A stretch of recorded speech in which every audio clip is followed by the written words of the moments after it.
ফিল্মি কায়দায় তিনটি দরজা ভেঙে জিবি হাসপাতাল থেকে পালিয়ে গেল চিকিৎসাধীন এক আহত চোর। এই ঘটনা মঙ্গলবার জিবি হাসপাতালে। তীব্র চাঞ্চল্য ছড়িয়েছে এই ঘটনায়। মঙ্গলবার সকালে গোর্খাবস্তি এলাকায় স্থানীয় জনগণ এক চোরকে ধরে উত্তম মধ্যম দিয়ে এনসিসি থানার পুলিশের হাতে তুলে দেয়। এনসিসি থানার পুলিশ গুরুতর আহত যুবকটিকে চিকিৎসার জন্য জিবি হাসপাতালে নিয়ে যায়।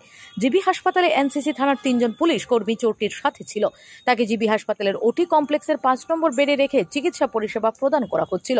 প্রথমবার আহত চোরটি হাসপাতালের একটি ঘরের দরজা ভেঙে পালাতে চেষ্টা করে।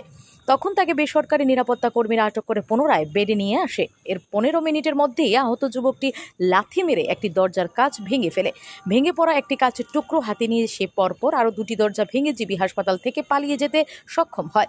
হাতে কাঁচের টুকরো থাকায় ভয়ে তাকে কেউ বাধা দেওয়ার চেষ্টা করেনি। হাসপাতাল থেকে চোর পলায়নের ঘটনার প্রত্যক্ষদর্শী পাশের বেডের এক চিকিৎসাধীন রোগী জানান, তার পাশে পুলিশ ছিল, বাইরে ছিল বেসরকারি নিরাপত্তা কর্মীরা। এদের ফাঁকি দিয়েই চোরটি দ্বিতীয়বারের প্রচেষ্টায় পালিয়ে যেতে সক্ষম হয়।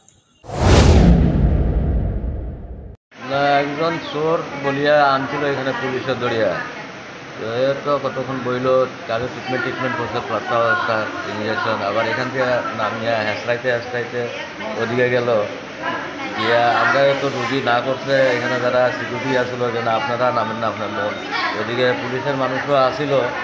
এরপর ওইদিকে যে একটা ঘর আছে ওইদিকে লাঠি দিয়া দরজা ভাঙলো, আবার এখান থেকে আরে দরিয়া আরও সিকিউরিটি পুলিশ আইয়া আনলো।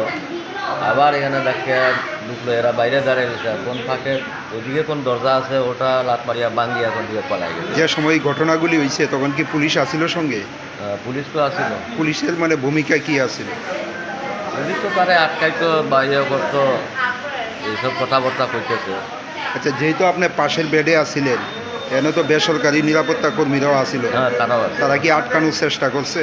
অবশ্য তারা তো আটকাইতে চেষ্টা করছে, তারা ধরতে চাইছে। Bureau report, S Bharat live 24 hours.